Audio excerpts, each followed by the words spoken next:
Para sedherek ingkang dipun tresnani lan tresnani Gusti. Salam. Tepangaken kula Puji Rahayu ugi Rohani Sulistyawati saking GCK Cibaturutno wilayah Gribelah. Kula sesarengan badhe ngandharaken renungan Sabda Wenidar Jemuah 18 April 2000 selangkung. Wawasan ing dinten menika kapetik saking Yesaya 50 ayat 13 ngantos Yesaya 53 ayat 12. Jabur 21 Ibrani sekawan ayat sekawan 12 dumugi 16. Ibrani gangsal ayat 7 ngantos 9. Yohanan 18 ayat setunggal ngantos Yohanan 19 ayat sekawan dasa kalih. Kanthi jejer menang ing ngatasé panggodha. Panjenengane wis ngalami kagodha nanging ora damel dosa. Kapetik saking Ibrani sekawan ayat gangsal 12. Yesus Kristus menika Gusti.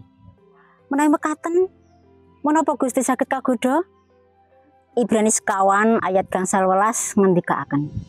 Panjenengane wis ngalami kagodha nanging ora damel dosa.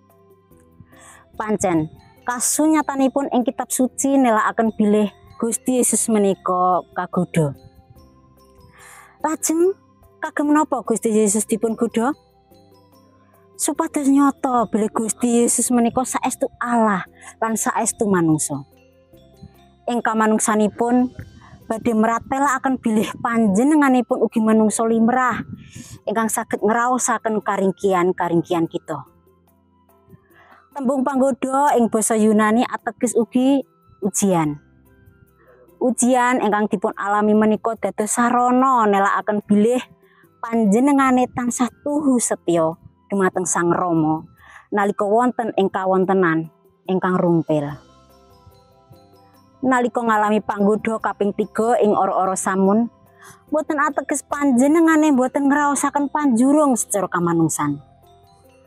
Matius kawan ayat kalih nyerat kanthi cetha, wekasan karapan.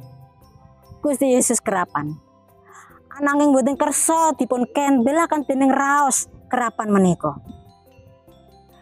Gusti Yesus kagungan pepinginan. Ananging panjenengane boten kersa dipun kendelaken dening pepinginanipun pikantuk karajaning donya kanthi manembah dhateng iblis. Namung setunggal bentenipun pengalaman Gusti Yesus kalian pengalamanipun manungsa. Inggih menika Gusti Yesus boten tumindak dosa. Yesus tansah menang atase panggodha. Dinten menika kita mahargya Jemuah Adi. Inggih ngenget-enget kasangsaran lan sedanipun Gusti Yesus kangge milujengaken kita saking panguwasing dosa. Lan ing tigang dintenipun wungu malih saking antawisipun tiang pejah.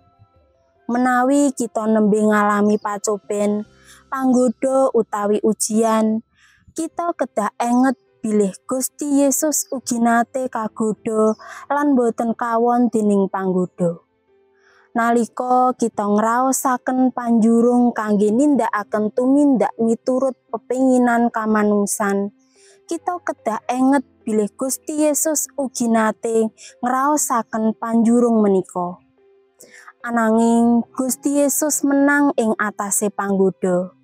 Mila kita tansah yakin bilih kita ugi badhe kasagetaken.